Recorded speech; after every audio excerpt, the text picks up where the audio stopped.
Hi everybody, how are you guys doing today? I'm doing pretty good. Trying to make sure my dog doesn't pick, my neighbor doesn't make any noise, nobody barks, nobody knocks on the door, nobody texts me, so I can get this done. This little bowl I got from Goodwill. It was copper and I had, grand plans of actually cleaning it, making something else with it, but then I was like, you know what, nope, chalk paint. So I chalk painted it with Waverly Scallion.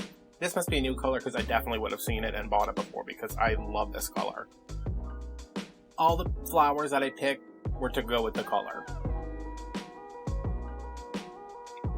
So there's the hydrangeas, there's peonies, there's lavender, there's freesia maybe. I can't look at these and tell what they are because they don't really look like what they're supposed to be.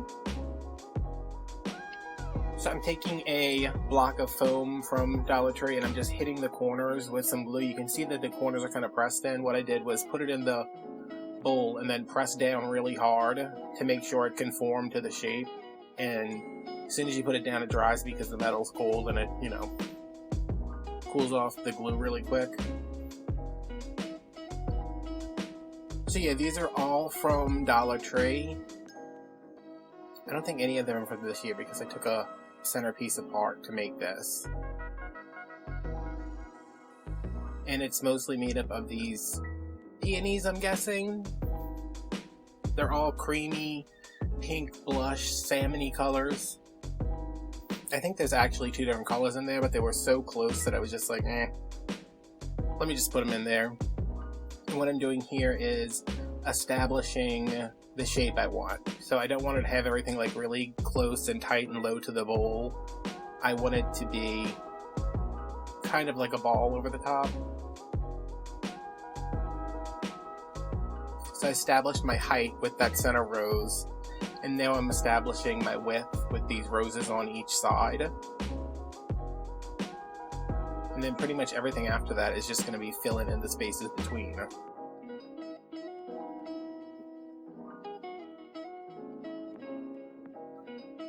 And usually when I'm doing this, I'll start with a flower that I don't mind not seeing, as like a filler flower to just kind of build up that base, but I didn't want to put something in the bottom of this and then lose space later for stems because, as you can see already, there's a lot going into this. Everything on the table goes in, and I end up going to find some more stuff because I needed to fill in a couple holes, so towards the end it was getting kind of hard to poke things in.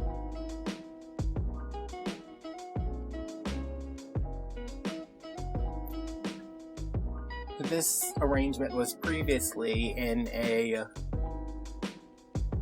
one of those oval flower and garden metal containers from Dollar Tree.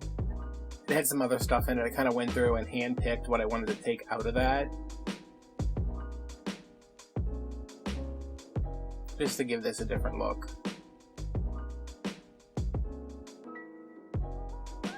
And as you can see, I keep picking it up and looking at it from the side, and I turn it upside down at one point just to make sure that that circular shape is there, to make sure I'm building the round shape that I want.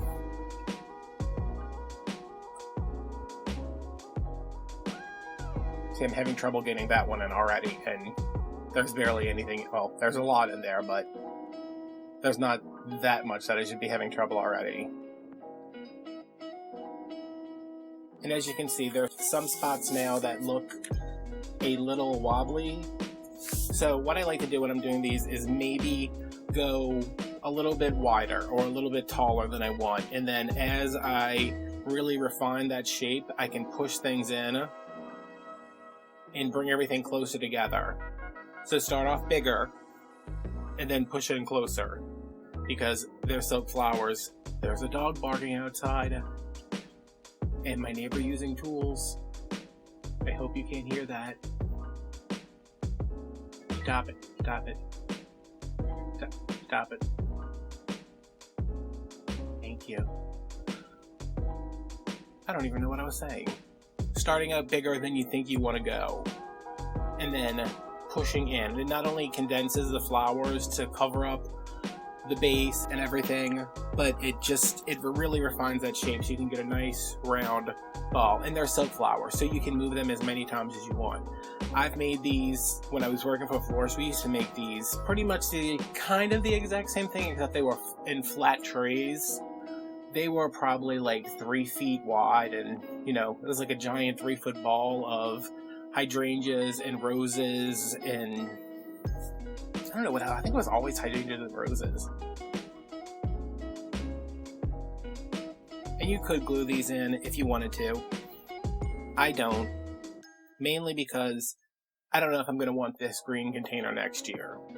Like, I'm always going to want these flowers, I'm pretty sure, because I just like this kind of soft pastel, early spring, Easter look. I mean, it's just light and it's airy, and I just like this palette for flowers in springtime. And I actually made some of these for a wedding that was all done in silk, and I didn't glue any of those in because the bride, she wanted to have them. She wasn't having a big wedding, but she wanted to have some floral arrangements. And a lot of people don't realize that if you're buying really nice silk florals, they end up costing more than using fresh flowers. Like a hydrangea that you're gonna buy fresh, I mean, they're one of the most expensive flowers you can really buy, like in bulk.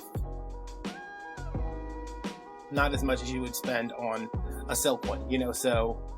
But she wanted, very bridal, very white, very blush pink, very, very pale. But she wanted to have them afterwards. So I didn't glue anything in. And when the wedding was done, I got everything back. We switched out the containers, just ripped the styrofoam out of there. I took out maybe half of the roses and replaced them with some more colorful things. And she was able to give one to her mom and then keep one in her house.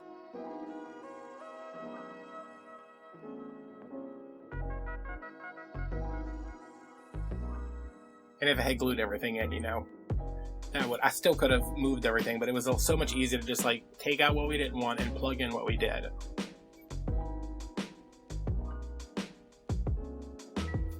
Now I'm going in with some of this lavender.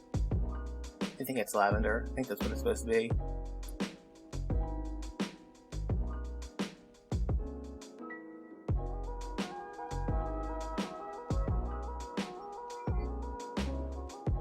I really hope you guys can't hear that outside. And I wish I had more time and energy to re-record this when he's not working, doing whatever he's doing car things. Yeah, see, I'm moving some stuff around just to get that shape I want. Which it's pretty defined now, but I'm still going to go through and continuously move things around. Now, because this is so light, it might seem like an odd choice to put in these really dark colored pieces of lavender, but you need some kind of contrast. It's like when you see a dish, like something like chicken salad, like a chicken salad sandwich, and you look at it and you're just like, oh man, that's like a whole plate full of beige, But if it had lettuce on it, you'd have your bright green. If it had this on it, that on it, if you served it with a side of something, it's more interesting to look at than just a big plate of beige. That's what I always think about when I'm doing really anything that can get a little monotone. Now, I don't know what these are supposed to be. I think they were part of another pick, and they got separated at some point, and now I just use these by themselves. They might have been on their own pick, I don't know, but I'm just putting these in there so they break up that shape I work so hard to define, Just a little something over the top. Not over the top like, oh my god, it's over the top, just like over the top of the arrangement. And maybe a little bit of, oh my god, it's over the top. And see, at this point, I am really ooh, I keep hitting other stems that I'm trying to put things in. But see, that dark purple just really, it really sets it off. And I have some holes at the bottom.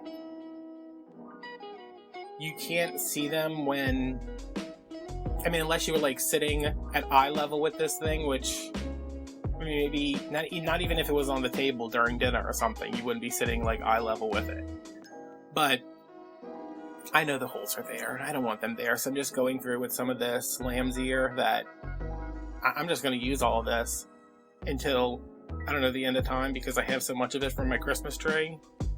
And I'm just going in, adding a little bit of greenery. I wanted to bring in some of the kind of silvery blue green tone, and you don't really end up seeing most of this. It's just, I'm using it as filler. And at this point, I'm like, okay, everything looks good. I'm going to spread some things out. I'm going to move some things around. But I still feel like you can see too much of the foam. Which, again, that's just me, because I am looking directly at it. And I don't want to see that. So I had some roses left over from when I did my heart wreath, my Dollar Tree heart wreath. I'll link it at the end of the video. And I'm just sticking these in there and then moving flowers away from them so they'll take up space elsewhere where the holes are, pretty much.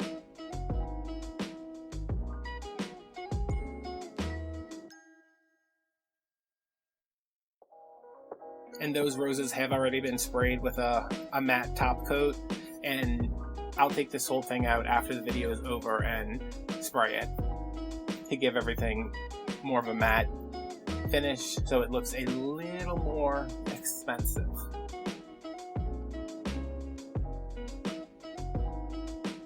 So it looks like all Walmart instead of all Dollar Tree. Although I think the lamb's ear was from Walmart. Don't call the police on me. So yeah, that's a nice little fresh spring container. And you could throw in some little Easter egg picks. You know, not those glittery ones, but something nice, or a ribbon, something like that for Easter. So I hope you guys enjoyed this. This was fun to make. I love making things like this, and it only took, the video file was 23 minutes, and half of that was me looking for stuff. So it's quick, easy, and I think it looks really good. And I love the color of that bowl. Scallion by Waverly chalk paint. Go check it out. I will see you guys on Friday with something new. Like, comment, subscribe, turn on your notifications, follow me on Instagram, and I'll see you later. Bye-bye.